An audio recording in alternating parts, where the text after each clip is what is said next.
সিরাজদৌল্লা 1733 সালে মুর্শিদাবাদে জন্মগ্রহণ করেন। তিনি ছিলেন বাংলার শেষ নবাব যিনি ব্রিটিশ শাসনের বিরুদ্ধে লড়াই করেছিলেন। তিনি মির্জা মোহাম্মদ সিরাজদৌল্লা নামেও পরিচিত ছিলেন। তিনি তার নিজের সেনাপতি মির্জাফর দ্বারা বিশ্বাসঘাতকতা করেছিলেন, যিনি পলাশীর বিখ্যাত যুদ্ধে সিরাজদৌল্লাকে পরাজিত করতে ব্রিটিশ ইস্ট ইন্ডিয়া কোম্পানিকে সাহায্য করেছিলেন। যে কয়েকজন শাসক ব্রিটিশ নীতির বিরুদ্ধে দাঁড়িয়েছিলেন এবং ব্রিটিশ শাসনের বিরুদ্ধে আওয়াজ তুলেছিলেন, তাদের মধ্যে সিরাজদৌল্লা অন্যতম।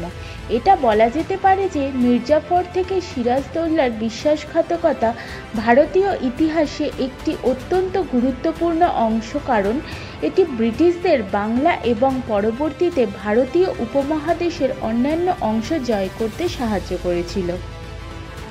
সিরাজদৌল্লা 1733 সালে জন্মগ্রহণ করেন। তার পিতামাতা ছিলেন জয়নুদ্দিন আহমদ খান এবং আমিনা বেগম। সিরাজদৌল্লা নবাব প্রাসাদে তলোয়ার যুদ্ধ, তীরন্দাজ এবং শিক্ষার মতো প্রয়োজনীয় সমস্ত প্রশিক্ষণ পান। 1746 সালে যখন সিরাজদৌল্লা মাত্র 13 বছর বয়সে মারাঠাদের বিরুদ্ধে তার সমস্ত সামরিক অভিযানে তার মাতামহ আলীবর্দীর সাথে ছিলেন।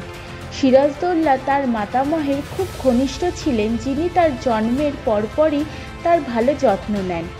1752 সালে সিরাজদৌল্লার পূর্বসূরি আলবর্দী সিরাজকে তার উত্তরসূরি ঘোষণা করেন এবং 1756 সালে আলবর্দী খান 80 বছর বয়সে মারা যান। মাত্র 23 বছর বয়সে সিরাজদৌল্লা 1756 সালের 10 এপ্রিল নবাবের মুকুট ধারণ করেন। সিরাজদৌল্লার আত্মীয়দের অনেকেই হজম করতে পারেনি যে তিনি পরবর্তী নবাব হবেন এবং তাকে হত্যার নানা পরিকল্পনা করেন। সিরাজদৌল্লা শুধুমাত্র ব্রিটিশদেরই নয়, তার নিজের প্রশাসনের মধ্যেও অনেক লোকের টার্গেট ছিলেন। তারা সবাই সিরাজদৌল্লাকে আক্রমণ করার সুযোগের অপেক্ষায় ছিল। মির্জাফর, ইয়ার লতুফ খান, রায় দুকার্ফ, ওয়ামিন চাঁদ এবং আরও কয়েকজন সিরাজদৌল্লা প্রশাসনের বিরুদ্ধে ছিলেন। বাংলার ব্যবসায়ীরাও নবাবের প্রশাসনিক নীতিতে খুশি ছিলেন না। ব্রিটিশরা সিরাজদৌল্লাকে নিক্ষেপ করার সুযোগ দেখেছিল। নবাবের দরবারে কোম্পানির প্রতিনিধি উইলিয়াম ওয়াটস রবার্ট ক্লাইভকে সিরাজদৌল্লা প্রশাসনের মধ্যে ষড়যন্ত্র সম্পর্কে অবহিত করেন। তারা ষড়যন্ত্রকারীদের সমর্থন করেছিল এবং সিরাজদৌল্লাকে উৎখাত করতে ব্রিটিশদের সাহায্য করলে মির্জাফরকে নবাবের আসনের প্রস্তাব দেওয়া হয়েছিল।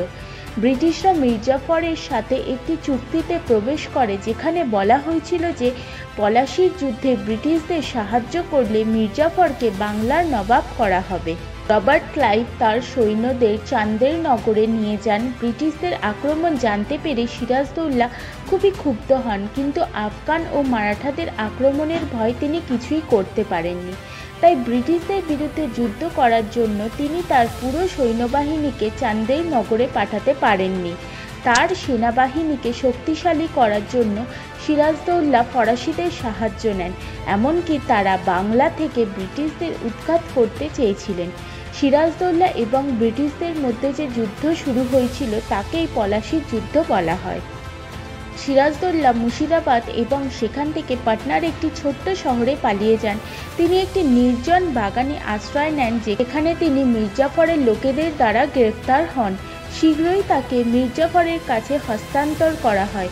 মির্জাফরের ছেলে সিরাজদৌল্লার ফাঁসির আদেশ দেন। 1757 সালের 2রা জুলাই মোহাম্মদ আলী বেগ তাকে মৃত্যুদণ্ড কার্যকর করেছিলেন এবং তার মৃতদেহ এখনও মুর্শিদাবাদের খুদবাগে সমাহিত রয়েছে।